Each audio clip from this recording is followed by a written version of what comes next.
सभी माँ बाप चाहते हैं कि उनका बच्चा पढ़ लिख कर तरक्की करे, बट क्या आपको पता, आदतें होती हैं उनमें जो उन्हें आगे बढ़ने से रोकती हैं, जो उनके लिए प्रॉब्लम क्रिएट करती हैं। तो मैं प्रियंका, स्वागत है आप सभी का मेरे चैनल में। आज मैं आप सभी के साथ 7 ऐसी आदतें शेयर करूंगी जो उनको आगे बढ़ने से रोकती हैं, और अगर आपने ये आदतों में सुधार कर लिया तो आपका बच्चा भी टॉपर बन जाएगा और बहुत ही अच्छे से पढ़ाई लिखाई करना स्टार्ट कर देगा। तो चलिए दोस्तों, फटाफट से मैं स्टार्ट करती हूँ बिना किसी देरी के। बट उससे पहले अगर आप मेरे चैनल पर नए हैं तो प्लीज़ चैनल को सब्सक्राइब कर लीजिए, क्योंकि मैं इसी तरीके से इन्फॉर्मेटिव वीडियोस आपके लिए लाती रहूँगी। तो चलिए फटाफट मैं स्टार्ट करती हूँ। तो पहली जो आदत होती है वो होती है उनके पढ़ने का तरीका। अब आप कहेंगे पढ़ने का तरीका कैसे? तो वेट, मैं आपको सब कुछ एक्सप्लेन करके बताऊँगी। देखिए, पढ़ने के तरीके में मैं ये कह सकती हूँ कि उनका पढ़ने का माहौल कैसा है।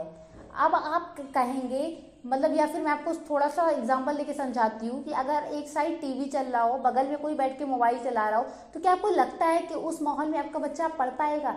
कतई नहीं पढ़ पाएगा दोस्तों। आपको ये चीज़ें भी समझनी पड़ेगी कि उसके लिए उसे एक सूटेबल प्लेस दीजिए, एक ऐसा माहौल क्रिएट करके दीजिए कि वो उसमें पढ़ सके। ठीक है फ्रेंड्स, आप उससे पढ़ने के लिए ढंग की जगह दीजिए, उसे सारी डिस्ट्रैक्शन वाली चीज़ों से दूर रखिए, जैसे कि मोबाइल मेन रीज़न बन चुका है जो बच्चों को डिस्ट्रैक्ट करता है, इसलिए मोबाइल से एकदम से दूर रखिए जब वो पढ़ाई कर रहे हो।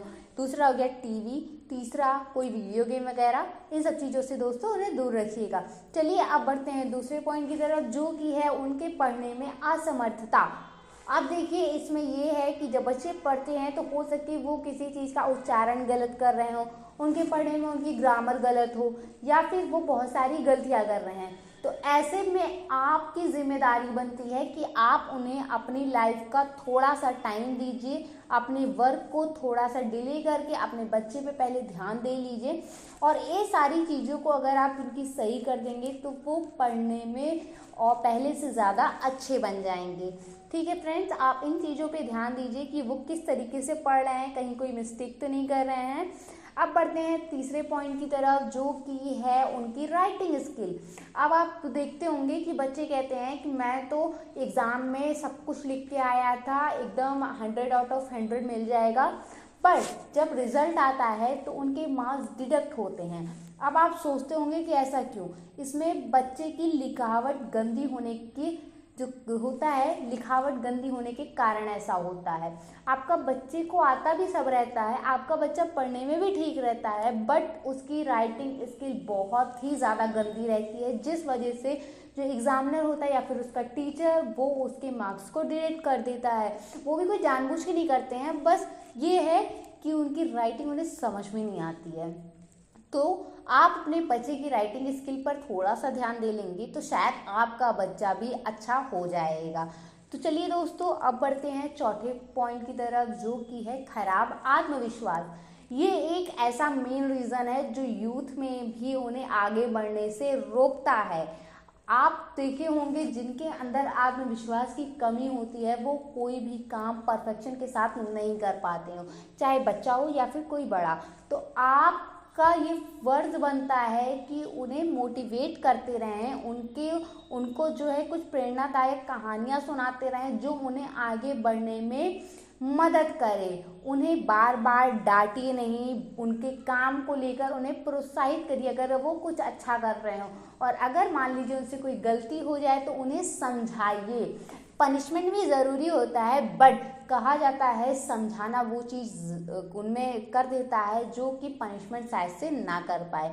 तो इसलिए हमेशा अपने बच्चे को सही तरीके से समझाइए, सही गाइडलाइन दीजिए।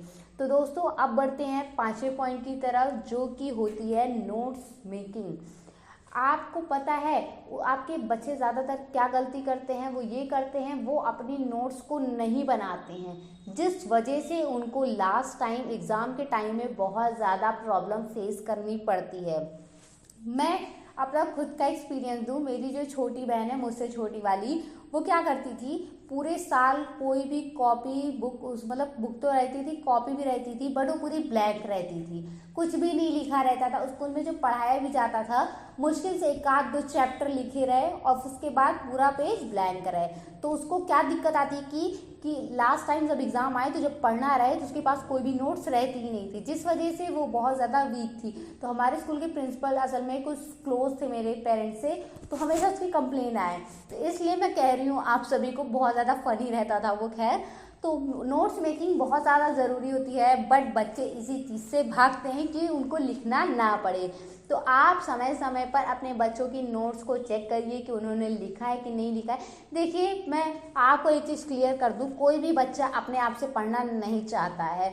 उसे पढ़ाई का जो प्रेशर बनता है वो पेरेंट्स की तरफ से ही बनता है। हाँ, जब उनमें खुद में इंटरेस्ट आने लगता है तब वो अपना एक्चुअल पढ़ाई स्टार्ट करते हैं, इसलिए आपको ही ध्यान देना पड़ेगा स्टार्टिंग डेज में। आई होप आप सभी को मेरी बातें समझ में आ रही होंगी दोस्तों।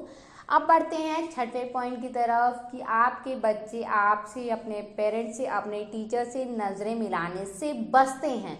अब आप कहेंगे ऐसा क्यों है? मैं भी ऐसा ही करती थी बचपन में, बट अब काफ़ी ज़्यादा सुधार हो चुका है। आपको बता दूं, बच्चे में ये डर ज़रूर से रहता है कि कहीं कोई मिल गया, मुझसे कोई क्वेश्चन ना पूछ ले और मैं उसका आंसर ना दे पाऊँ और मुझे डांट पड़ जाए। ये सबके अंदर एक फोबिया कह सकते हैं, सबके अंदर होता है।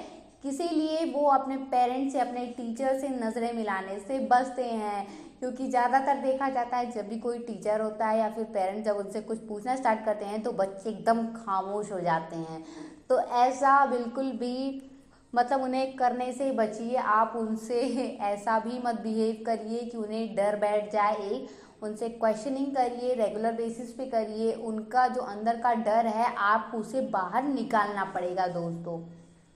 ठीक है फ्रेंड्स, अब कहते हैं कि इसी में एक चीज़ ये होता है कि आपको अपने बच्चे के बिहेवियर के बारे में भी पता होना चाहिए कि आपका बच्चा कब कहाँ किस तरीके से रिएक्ट कर रहा है। कहा जाए तो उसकी शारीरिक मुद्रा बोलते हैं, उस पर आपको ध्यान देना चाहिए। अब बढ़ते हैं 7वें पॉइंट की तरफ, last but not the least. वो है मन की बात खुलकर ना कह पाना। आपके बच्चे के मन में ये डर बैठ जाता है कि मैं कुछ भी कहूँगा तो बड़े हमारी बात नहीं समझेंगे। तो ऐसा उनके अंदर कभी भी मत आने दीजिए। जब भी वो आपसे बात करना चाहें तो आप करिए। अगर आपका बच्चा आपसे कट रहा है तो आप ही कोशिश करिए कि उससे फैमिलियर होकर के रहिए। टीचर्स भी ये कोशिश करते रहते हैं अपनी तरफ से कि वो हर एक बच्चे पे ध्यान दे पाएँ, बट आपका बच्चा 6 से 7 घंटे ही स्कूल में रहता है, बाकी के टाइम वो आपके साथ ही आपके घर पर रहता है। तो ये आपकी जिम्मेदारी बनती है कि आपका बच्चा किस तरीके से क्या कर रहा है, क्या नहीं कर रहा है। तो इसलिए फ्रेंड्स, आप उससे खुलकर बात करने की कोशिश करिए। उसके अंदर किसी भी प्रकार का डर नहीं बैठने देना चाहिए। और जब आप ये 7 आदतें सही कर लेंगे अपने बच्चे की, तो आपका बच्चा पहले से काफ़ी ज़्यादा हद तक ठीक हो जाएगा और आपको बच्चे के अंदर अंतर ज़रूर से दिखाई देगा। तो इसी के साथ मैं ये वीडियो एंड करती हूँ। आई होप कि आप सभी को मेरी बातें समझ में आ गई होंगी और शायद ये वीडियो आपके लिए हेल्पफुल रही हो। अगर आपको वीडियो पसंद आया हो तो please like, comment and share ज़रूर से कर दीजिएगा। एंड अगर आपने अब तक मेरे चैनल को सब्सक्राइब नहीं किया है तो किस बात की देरी है, नीचे ही सब्सक्रिप्शन बटन है, फटाफट से सब्सक्राइब कर दीजिए और साथ ही बेल आइकन को भी प्रेस कर दीजिएगा ताकि मेरी सारी वीडियोस आप तक सबसे पहले पहुंचे। चलिए दोस्तों, मिलते हैं नेक्स्ट वीडियो में एक नए टॉपिक के साथ। तब तक के लिए बाय बाय।